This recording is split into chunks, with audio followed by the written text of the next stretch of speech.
नमस्कार, स्वागत है आपका अपना प्रदेश उत्तर प्रदेश उत्तराखंड में। मैं हूं आपके साथ सचिन चौहान। मुख्यमंत्री योगी आदित्यनाथ ने गोरखनाथ मंदिर में जनता दरबार लगाया, जहां पर प्रदेश भर से आए फरियादियों की समस्याओं को भी सुना है और अधिकारियों को जल्द से जल्द समस्याओं के निस्तारण के आदेश भी दिए गए हैं। उत्तर प्रदेश निकाय चुनाव में आम आदमी पार्टी के जीते हुए उम्मीदवारों से दिल्ली के मुख्यमंत्री अरविंद केजरीवाल ने मुलाकात की है। यूपी निकाय चुनाव में जीते हुए नगर पालिका चेयरमैन, पार्षदों और सभासदों से मुलाकात ये हुई। आम आदमी पार्टी ने बताया कि यूपी निकाय चुनाव में 100 से ज्यादा उम्मीदवारों ने जीत हासिल की है। अरविंद केजरीवाल ने सभी उम्मीदवारों को संबोधित करते हुए कहा कि मैं माफी चाहूंगा कि आपसे मिलने के लखनऊ नहीं आ सका, क्योंकि दिल्ली में आजकल प्रधानमंत्री ने कुछ ज्यादा ही उठापटक कर रखी है और उन्होंने सभी को जीतने पर बधाई दी है। और वही निकाय चुनाव में बंपर जीत के बाद अब बीजेपी की नजर 2024 के लोकसभा चुनाव पर है।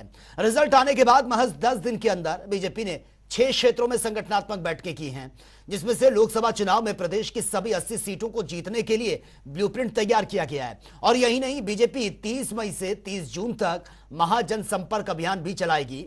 इसमें बूथ स्तर के कार्यकर्ता, बल्कि विधायक, सांसद, राज्य मंत्री और केंद्रीय मंत्री भी शामिल होंगे और सभी गांव-गांव जाकर केंद्र और राज्य सरकार की योजनाओं के बारे में बताएंगे। जबकि विपक्षी दलों की अगर बात की जाए तो रिजल्ट के बाद सपा और कांग्रेस की तरफ से कोई हलचल देखने को नहीं मिल रही है।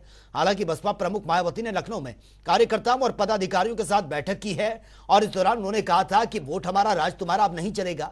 साथ ही 2024 के लिए कार्यकर्ताओं को टिप्स भी दिए हैं।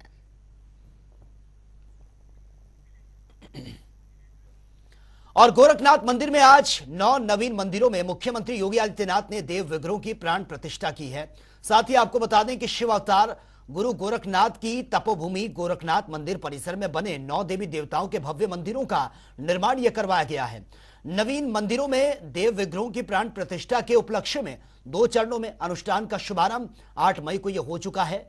पहले चरण में 14 मई तक 7 दिवसीय श्री शिव महापुराण ज्ञान यज्ञ का आयोजन हुआ था। 7 दिवसीय द्वितीय चरण के अनुष्ठान का शुभारंभ 15 मई को श्री लक्ष्मी नारायण महायज्ञ और श्रीमद् भागवत महापुराण कथा ज्ञान यज्ञ के साथ हुआ है। और दोनों कार्यक्रमों की पूर्णाहुति आज ये हो गई है और पूर्णाहुति के साथ ही गोरक्षपीठाधीश्वर और मुख्यमंत्री योगी आदित्यनाथ ने विधि विधान से देव विग्रहों की प्राण प्रतिष्ठा की है।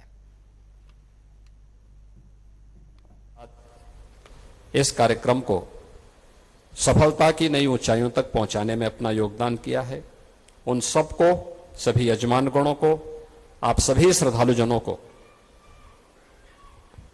मैं इस अवसर पर इस पवित्र आयोजन के सकुशल संपन्न होने और आप सबकी उपस्थिति के लिए आप सबके प्रति अपनी शुभकामनाएं व्यक्त करता हूं।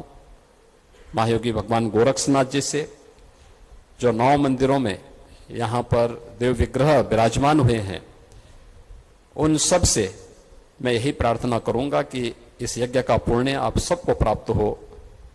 इस कथा के माध्यम से और यज्ञ के माध्यम से जो भी पुण्य प्राप्त हो, वह लोक मंगल के लिए, समाज कल्याण के लिए, राष्ट्र कल्याण के लिए हम सब उसको उपयोगी बना सकेंगे। इस विश्वास के साथ मैं एक बार फिर से आप सबके प्रति, कथा व्यास जी के प्रति, पूज्य संतों के प्रति और इस आयोजन के साथ प्रत्यक्ष और अप्रत्यक्ष रूप से जुड़े हुए उन सभी महानुभावों के प्रति, जिन्होंने इस कार्यक्रम के साथ पूरी सद्भावना के साथ जुड़ करके इस पूरे आयोजन को धर्ममय, आध्यात्ममय बनाने का पूरा योगदान दिया है, उन सब के प्रति भी मैं हृदय से धन्यवाद ज्ञापित करता हूं। अभी यहां मंच पर हमारे 2 लोगों को सम्मान किया गया है और वे 2, एक तो इस पूरे व्यवस्था के जो आर्किटेक्ट थे, इंजीनियर अनुपम अग्रवाल। कैसे मंदिर बनने हैं, उसकी माप क्या होनी चाहिए, वास्तु के अनुसार क्या कार्यक्रम होने चाहिए, ये सभी उन्होंने इसको पूरी तन्मयता के साथ जोड़ करके विगत 3 वर्षों से वे नियमित यहाँ पे आकर के मंदिर से जुड़े हुए जो इंजीनियर थे उनके साथ मिल करके अन्य जो इस पूरे निर्माण कार्य के साथ जुड़े हुए लोग थे, उन सबको समय समय पे मार्गदर्शन करते रहे। परिणाम था एक समय सीमा के अंदर वे सभी मंदिर बनकर के तैयार हुए और आज वहां पर देव विग्रहों की स्थापना का कार्यक्रम संपन्न हो रहा है। मंदिरों में देव प्रतिमाओं का विराजमान होना है और मंदिर की साइज के अनुरूप देव विग्रह भी हों और उन्हें व्यवस्थित रूप से स्थापित करने के लिए पिछले कई दिनों से जयपुर से यहां पर जैमिनी मार्बल आर्ट के श्री मुकेश कुमार जैमिनी और श्री शिवम जैमिनी यहीं पर प्रवास करते हुए सभी मूर्तियों को कैसे स्थापित करना है।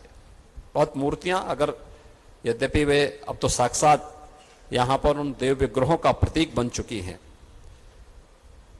लेकिन जब ये मूर्तियां वैसी भी आई थी, भारी भारी थी। यानी अगर हनुमान जी की ही मूर्ति का वजन आप देखेंगे तो आप कम से कम 7 से 8 क्विंटल से कम नहीं है, लेकिन उस मूर्ति को सकुशल वहां तक पहुंचा देना। अन्य मूर्तियों को भी देखेंगे, कोई 5 क्विंटल से कम नहीं, कोई 3 क्विंटल, कोई 1 क्विंटल से कम तो कोई नहीं होंगे, लेकिन उन सभी मूर्तियों को सकुशल वहां पर पहुंचा देना और उनके सौंदर्य में किसी भी प्रकार का कोई खरोंच तक ना आए, यह एक अद्भुत कला है। यानी मूर्ति बना देना, उनकी सजावट कर देना, लेकिन सजावट के साथ ही उन मूर्तियों को और मंदिरों की भी सजावट आपने देखा होगा कितनी बहुत ही अच्छे उस पर उन्होंने करने का प्रयास किया है। मैं इसके लिए श्री मुकेश कुमार जैमिनी और उनके पुत्र और उनकी पूरी टीम को भी मैं हृदय से धन्यवाद ज्ञापित करता हूं।